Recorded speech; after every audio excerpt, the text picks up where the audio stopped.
গান বাংলা কৌশিক হোসেন তাপস সে একজন আলোচিত ব্যক্তি এবং ফ্যাসিস্ট হাসিনার অন্যতম একজন সহযোগী এবং সব সময় সে হাসিনা যতগুলো ফাংশন থাকতো, গানের ফাংশন, বিভিন্ন ধরনের প্রোগ্রাম থাকতো, সবগুলো প্রোগ্রামে কিন্তু দায়িত্ব পেত এই তাপস।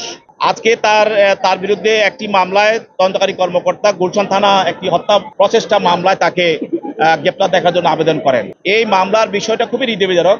যখন বৈষম্য ছাত্র আন্দোলন চলছিল আর যখন পাখির মতো গুলি করে ছাত্র জনতাকে গুলি করে মারছিল, তখন এই ভ্যান চালক জব্বর আলী সে গুলশানে সে এই আহত এবং নিহত মানুষের লাশগুলোকে তার ভ্যানে করে সে যারা আহত তাদেরকে বিভিন্ন হসপিটালে নেওয়ার চেষ্টা করেছিল। টানা সপ্তমবারের মতো বেস্ট টিস্যু পেপার ব্র্যান্ড হিসেবে স্বীকৃতি পেয়েছে বসুন্ধরা টিস্যু। এবং তাকে পুলিশ বিভিন্ন সময় বাধা দেয়, আওয়ামী যুবলীগের তাকে বাধা দেয়, সে বাধাটা অপেক্ষা করে সে কাজটা করতেছিল।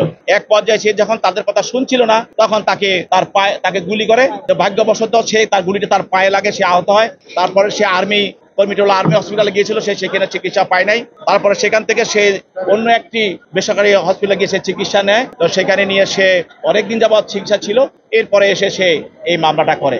এই মামলায় তদন্তের সময় তদন্তকারী কর্মকর্তা এই মামলা ঘটনার সঙ্গে তাপসের বিষয়টা জড়িত থাকার বিষয়টা তার কাছে তার নজরে আসে এবং তদন্তে আসে। এই জন্য তাকে জিজ্ঞাসাবাদ করার প্রয়োজন পড়ে। তার বিরুদ্ধে আজকে এই মামলা সন্নিবেশ করা হয়েছে। পরবর্তীতে তাকে জিজ্ঞাসাবাদ করার জন্য তার বিরুদ্ধে রিমান্ড প্রার্থনা করা হবে।